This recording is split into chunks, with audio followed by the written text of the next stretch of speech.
Hey, church family. As we turn to Genesis chapter 10 today, we find a genealogy. This is the genealogy of Noah's grandchildren, the sons of Ham, Shem, and Japheth, born after the flood. Now, this genealogy is a little bit different than the one we looked at last week. The one we looked at last week is your typical vertical genealogy, and it is primarily concerned with birth order. Who begat who?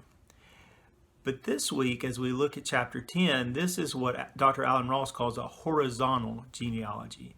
And it is primarily concerned not with birth order, but with relational connectivity. How are the families connected to one another? How are the clans connected to one another? How are what would become the nations connected to one another?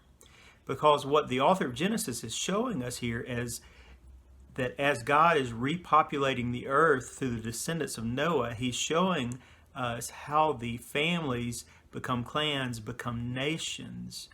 And as you look at the chapter, you really see that the center of this repopulation comes out from Canaan, where Israel would be. As you read through chapter 10 today, you're going to see some interesting things, like you'll find out who Nimrod was. But there were really two truths that I took away as I read through it that I wanted to share with you real quickly. The first is that God is the one who determines the times and the places where we live, and that's what he does in chapter 10. Paul talks about this in Acts 17:26. He says, "From one man he has made every nationality to live over the whole earth and has determined their appointed times and the boundaries of where they live."